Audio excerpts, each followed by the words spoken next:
Hi, everybody.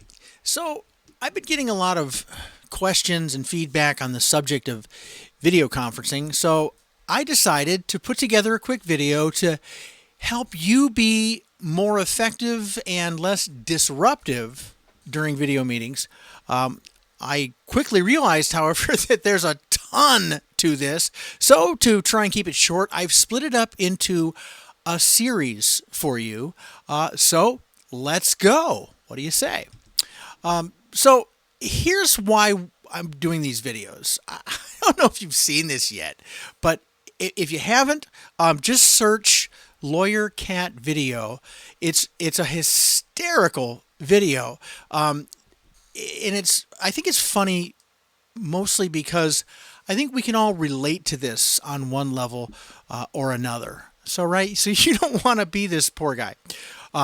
Okay, so today we are going to focus on technology, rather the technology that you're using to use for video conferencing.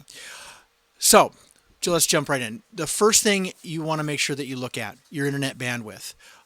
There's an upload speed and there's a download speed. Typically, that download speed is greater than the upload speed, and typically the download speed is really not the problem. It's your upload speed that is the problem, and you want to make sure that you have at least 10 megabits per second going in each direction at all times. If you drop below that, you are really asking for a lot of trouble with freezing up and dropping out and all that sort of thing. So you want to make sure you've got at least 10 megs upload speed for sure.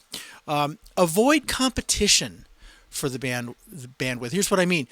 You're sharing the house with maybe students that are streaming their classes, maybe a spouse that they're trying to work from home.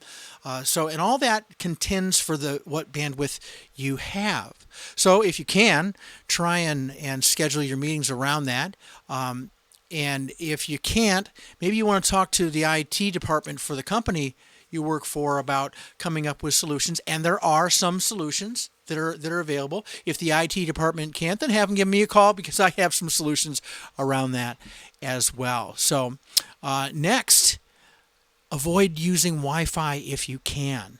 Wi-Fi, everybody uses it. Nobody really thinks about it. But the simple fact is it's not terribly reliable. And any kind of large metal object that stands between you and the router can get in the way of that signal. So if you can, avoid Wi-Fi by hardwiring your computer or laptop into the router if possible. And I mean, listen, I would personally run a long cord if I had to while I'm doing the video conferencing just to make sure that I've got decent bandwidth.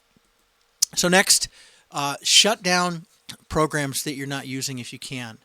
Some of them can suck up system resources that now the program's not running as well as it could. Other programs might actually be chewing up some bandwidth. If you've got an internet browser running and maybe there's a video running on it and you hadn't thought about it, it's chewing up bandwidth that you could use for your video conference. So take a minute and shut down some of those other programs.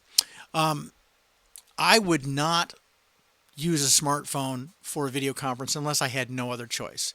Obviously, if you're in your house, you can use your laptop or your desktop.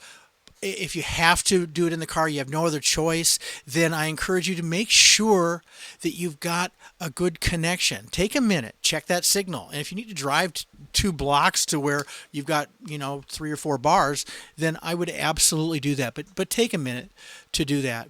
And finally, familiarize yourself with the video conferencing application. Don't be that guy that downloads the GoToMeeting app just before you're supposed to log in, and then you spend the first 5 minutes fighting with, how does the video work? How does the audio work? Does it sound okay? Can you see me? Is the video on? You don't know how to do it. You're looking around. Don't be that guy. If you will take just a few minutes to address each one of these issues, I think that you will discover that you're a whole lot more effective and, as I said, less disruptive during those video conferencing meetings.